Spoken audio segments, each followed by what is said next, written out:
What's up, honey? Y'all know who it is. Y'all know it's your girl TT, aka the girl shines hard. Here for y'all all the time as usual, honey. Baby Afro, sparkles it all, sparkles it all. So, let me tell y'all something. Y'all know, have y'all realized there is 3 people they refuse to let live and refuse to let die? That is Tupac, Whitney Houston, and Michael Jackson. I know y'all done heard about this whole Michael Jackson documentary that is coming out. I will tell you this. I hope that all producers and everybody who thought this shit up gets kicked repeatedly in the head until they concuss for the rest of 2019. I'm definitely not going to be watching that. I think it's ridiculous. Let that man go. I think that he was asexual. Who knows? Who knows? But still, the man is dead. Child, I can't talk about y'all see the got my scalp heated up. Child, let me pat my head out and get myself together real quick and get these sparkles back on. It took me there. Now, what I will watch is the one they finna come out, a documentary, an investigative reporter series about James Brown. First of all, Get On Up is one of my favorite movies ever. It's one of the only ones I rarely buy DVDs, but my kids bought it for me because I love that movie so much. Secondly, James Brown said something that my daddy told me is one of the things that stick in your brain. He said, you ain't got to open the door for me. Give me the key. I'll open it myself. I was like, you know what? If that ain't some words to live by right there, I don't know what is. And then we also remember, you know, when Obama was president, I had wished that for once he would do what James Brown did that time. Remember when the part in the movie where he told him, y'all making us all look bad, and he calmed everything down and went on with the concert? Wait a minute. Now, wait. We're black. Don't make us all look bad. Let me finish doing the show. Come off the stage. Sit on the stage. Step down there. Step down there. Be a gentleman. If you watch the real life footage of that scene, and then you watch the actor, I'm going to have to put his name down here, the one who did Black Panther. That man is such an amazing actor. He embodied the spirit of James Brown in that movie. Now, I have to step back because I think I could get some respect from my own people. Don't make no sense. Don't make sense. And I want to get me in.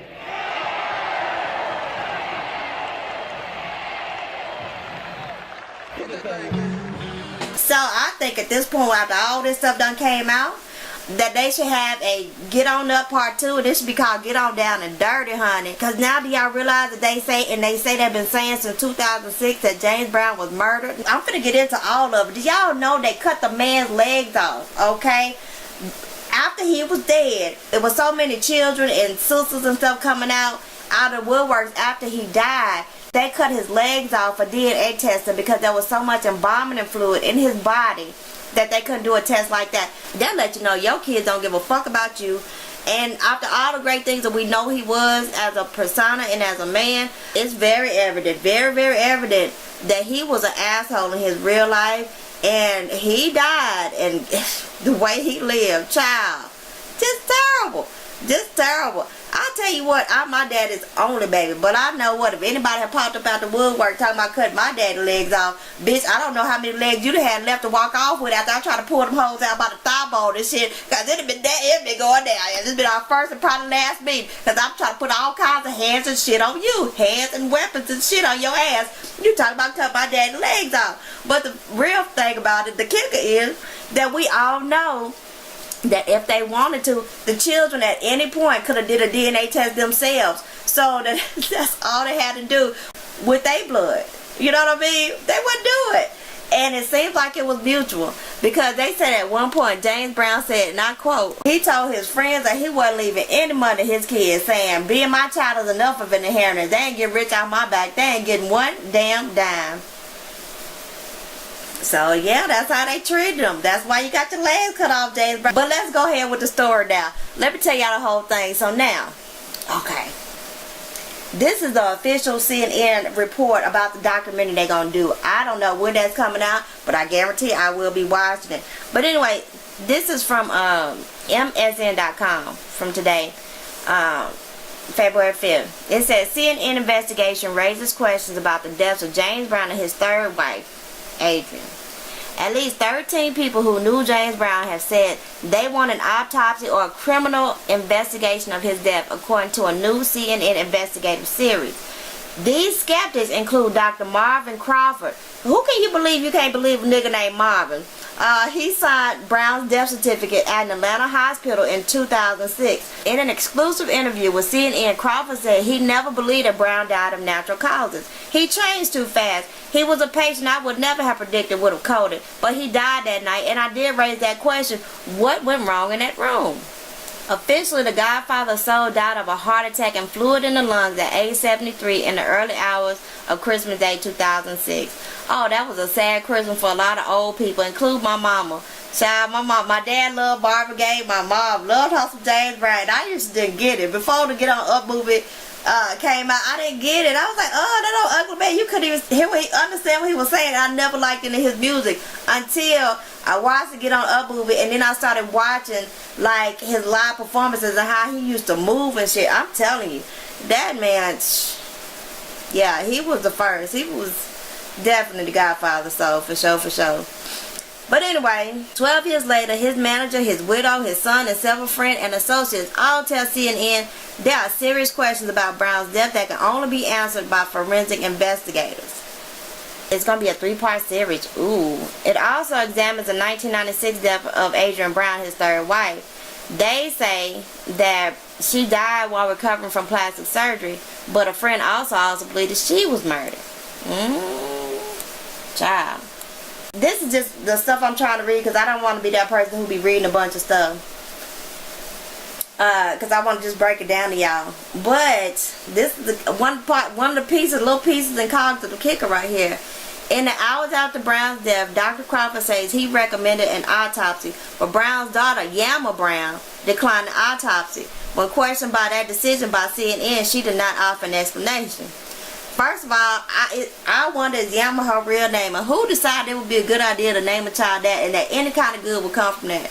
She sound like some of them old witch doctor voodoo priestess and shit. When you think somebody will put a root on you, be like, yeah, go on and take you 1 goat foot and 2 chickens and 8 eggs. Go and take it down to Miss Yam house, down in the bushes. She'll fix you up. It's a lot of the name. Don't sound like no could come from that. That's all I'm saying. But okay, so we got that part, right?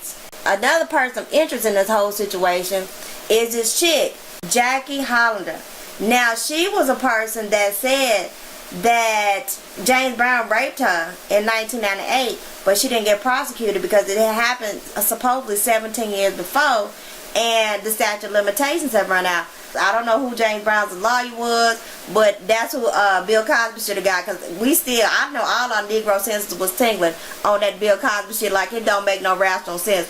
But we ain't talking about Bill Cosby today. We talking about James Brown. So, I don't know if y'all know. Now, both Yama and her brother wrote 2 different books. Now, one of them, Yama was talking about, how she witnessed abuse. Now, that's one thing. Nobody ever said he abused his children. As far as I know, I don't think his children even said he abused them. But it seemed like he would beat his women. But just from the snippets that we saw, we know that's pretty much was his upbringing. And sometimes that's a cycle that you can't break. So Yama, now it's 2 different stories about when she stabbed her husband. According to her, she did it 2 days before her daddy's funeral because her husband, Darren Lamar, he wanted to be in control of James Brown's estate, and her family was like, no, that he wasn't capable of doing that, and he had been abusing her for years.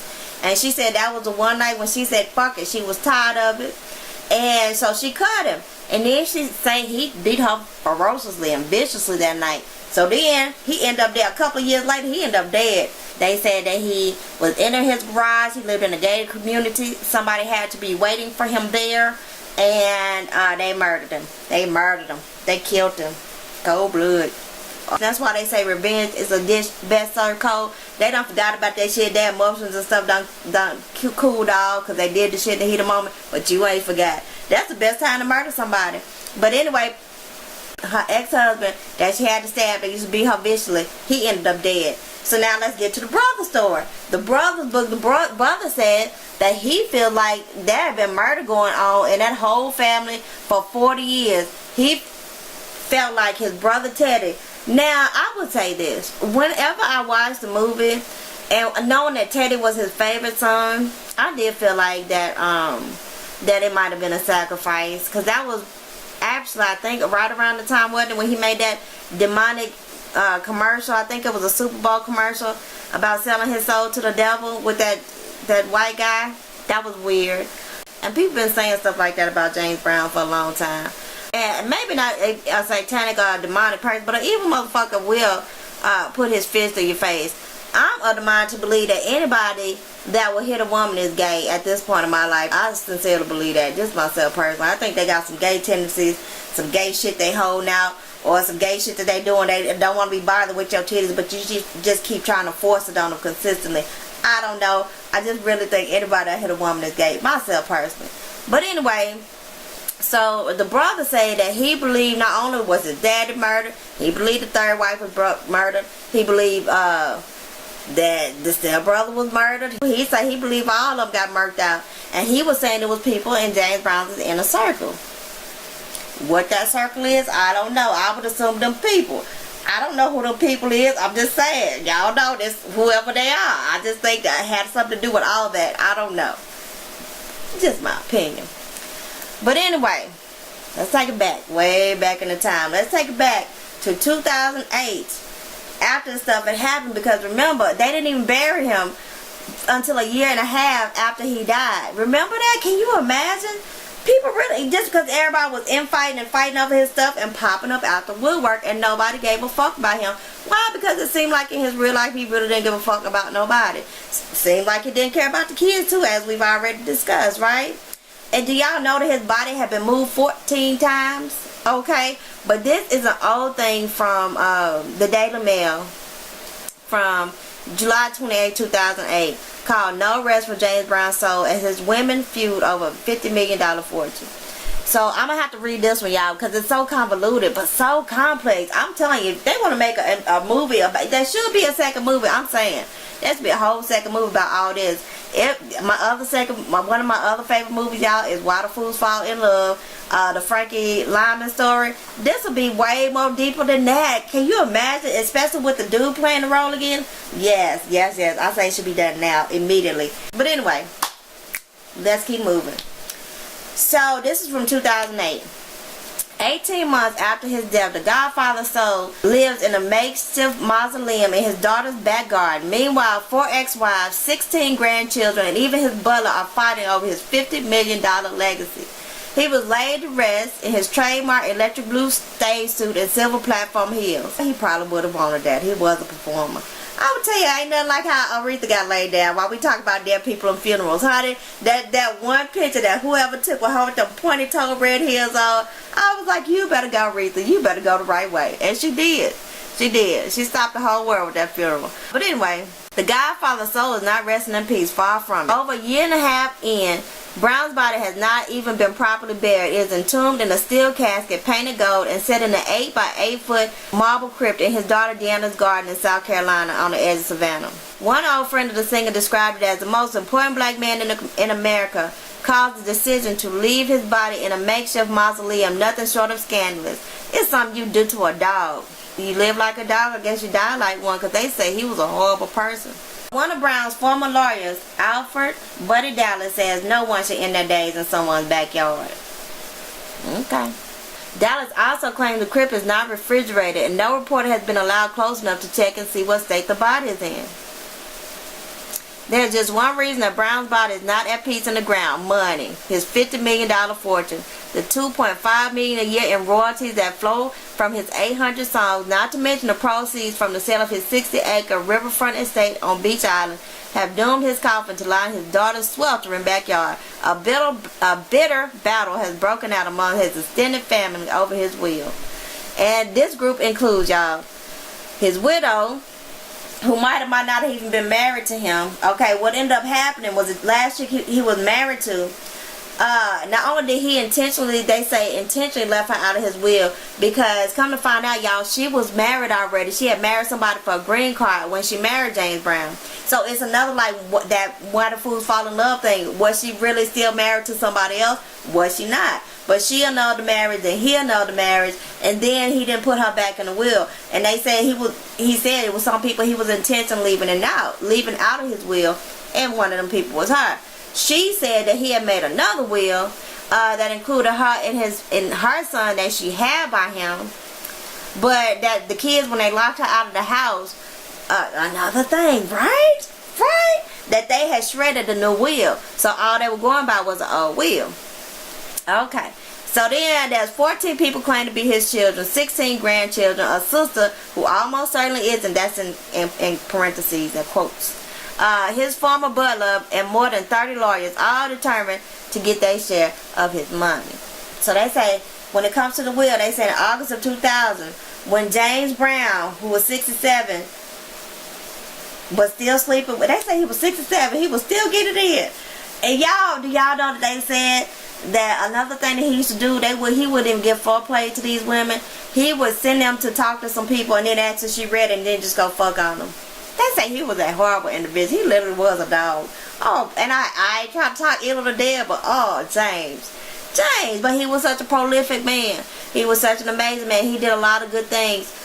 He stood on his Constitution. That's one thing that you will always see about him, and that's one thing I hope that they do bring that out in this documentary, because he was a great person. Like, he was made out of that good shit on the inside when it came to civil rights and humane causes and stuff. Y'all remember when he was in that helicopter and he was like, I'm James Brown, I was born dead.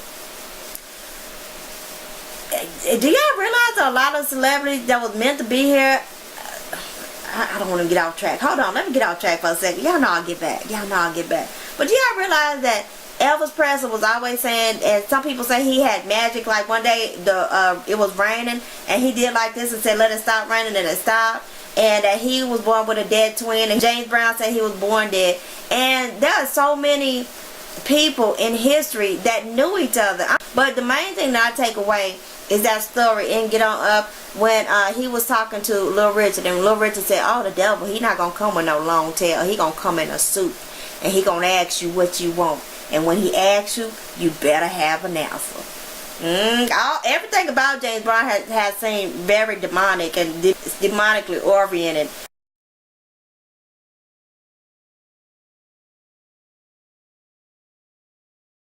That's all I'm gonna say on that. Anyway, what was I?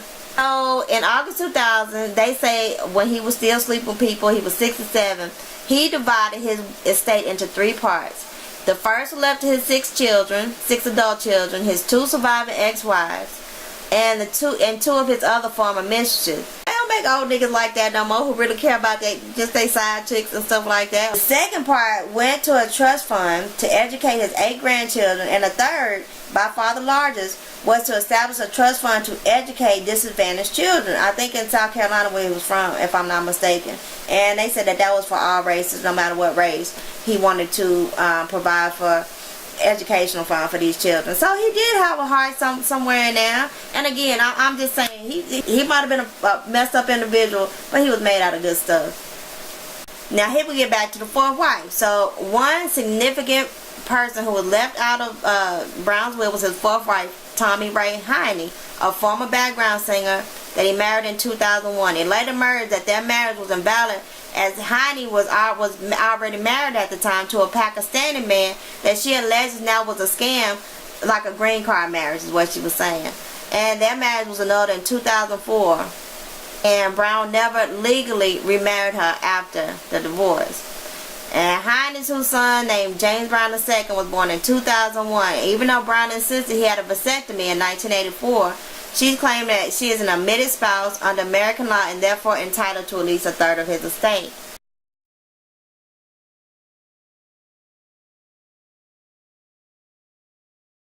And that's the one who said that the revised will would have said that, but the kids shredded it. That makes sense to me. Like, they already fighting over all the money. They probably did a lot to that will. I could believe that could happen. And them kind of battles when you just fighting over money and somebody die, makes sense. And so the 6 adult children who he did claim in the will say that James Brown was tricked into signing them by his lawyer Buddy Dallas. Buddy Dallas comes up a lot. His accountant David Cannon, and his friend Alfred Bradley, that he had appointed trustees of the fund for disadvantaged children.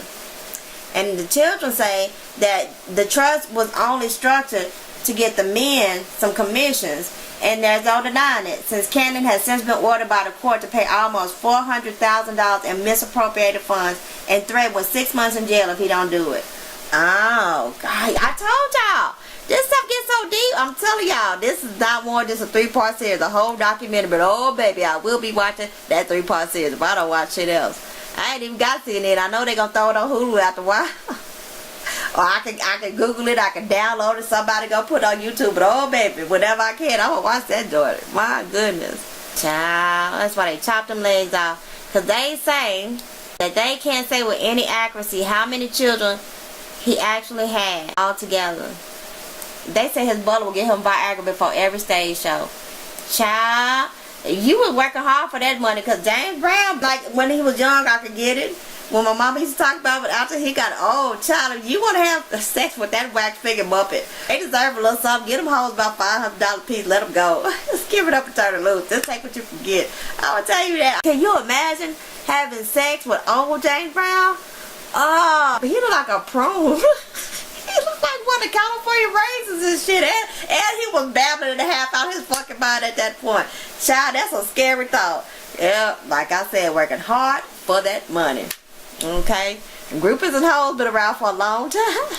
And James Brown knew that. So I think that in my head is that, because this is the part where they say Brown told his friends that he wasn't leaving any money to his children, and maybe there was a second will, because it did end up that the 6 kids ended up getting some money. Maybe there was a second will that cut them out and gave that wife a lot of the money, or a piece of the money, or a portion of some fractions or something, a little bit of dividends. Interesting, right? Goodness, my goodness. So Charles Bobby, his manager of 40 years as Mr. Brown, was an exceptionally slick, conniving, brilliant man who made sure he was understood. I can believe that, because he did say some brilliant things. Like I said, I don't want to take away nothing from James Brown, but we don't want to add nothing to him either. Child, I can believe that. And then here comes this. There are also those who insist that Brown was given to delusions. One girlfriend said he was crazy because of his drug habit. We've heard that before. Others maintain he was paranoid, convinced he was being bugged by the government. Interesting, right? Brown was also accused of domestic violence plenty of times. We know that. Stories of shooting holes and fur coats he bought his wives when he was angry were the stuff of legend. Ain't that much money in the world. Let's hope. Child, well, I don't know. People get abused by broke niggas every day. I guess money will make you say, I don't know. And if you love somebody, because you usually love that beginning person that treats you good, that's sweet to you. Then when they start putting them hands on you, that's you try to get them back to that, or that's what you want back if you prone to that kind of thing. I done told y'all already know I would. I never got to do part 2 of my domestic. I know I've been promising it for like 3 years. But yeah, first time nigga hit me, he got fucked up and I left. I can fuck out. Okay? That nigga was calling me, I'm just sitting here sniffing on your clothes and stuff, and bitches. I'm like, fuck you. Bitch stay miserable. I don't give a fuck. I'm out. Nigga, I've been gonna live with this memory, honey. Live with the memory. Fuck that. I ain't finna love. Because, you know, that's one thing you gotta remember. Somebody hit you, they don't love you. Anybody that love you will do what? Do anything to build you up. They won't do one thing to tear you down. So I don't understand people who stay in long term. People beating them up and knocking their teeth out and shit. I don't get that. Ain't that much love or hate in the world for me. So then you get back to the Jackie lady. So she is gonna be she like really is a ticking time bomb, because after they did not like try him for that rape case when he said he raped her, she started collecting evidence, everything she could about James Brown, his family, all this evidence and stuff like that. So she doing an inside job on him. She gonna get her pay one way or the other, and I don't blame you, girl. If he did do something to you and you didn't get your justice, she like, fuck it, then pay me for my pain. Alright then, Miss Jackie. So I don't know if she's gonna be a part of this and actually show her face, or she just the one that got all the information from. But from everything that it seems like, because they keep saying confidential informant in a lot of parts of this, but then there's also a lot of parts in these other different stories from different news people saying that, keep putting her name in it, that she got the evidence, she got a bunch of tape recordings, she got some diaries, she got a lot of stuff for that ass. So she might not have been put in the wheel, she might not have got her due, but she gonna get some of that money. I say you go ahead, Miss Jackie, and get your money. Woo, there we go. Only 32 minutes. We did it. All right. What do y'all think about this? Are y'all gonna watch the James Brown thing? I don't want to know who gonna watch the Michael Jackson thing. I'm not gonna be watching that. Ain't no fuck. I don't care what they could possibly say. I don't want to hear none of it. I'm letting that man rest in peace. But all y'all gonna be like me and be watching every piece of this shit. I hope they come out with another movie. Oh my God. I want to see it unfold on the big screen. That'll probably be the only thing that I would go watch in a movie theater nowadays. I just hate the movie theater. I hate the whole process of it. I hate the lines. I hate how much you gotta pay for the popcorn and shit. But anyway, child, that is the only thing I would go to see probably that I can think of on the big screen. And if I go see it, they better do it right. Oh no, speaking of that, I really want to go see this new movie, the one with what is it, where she turned into a child again or whatever. I want to see that movie. I really want to see that one, so I might go check that one out actually, because it looks good, but that's not coming out until April. But anyway, yeah, that's the story about the whole James Brown stuff. What do y'all think about it? Y'all gonna watch it? Let's see what happens with it. I can't wait. I'm excited. And if y'all already put it out, y'all tell me where it is, because I tried to Google to find out when it was coming out. I couldn't find nothing. So if it's already out, y'all know I don't watch TV. Y'all let me know where it is. I will find it one way or the other, honey, so I can watch it, child. Anyway, I love y'all. There we go. Kisses. Bye.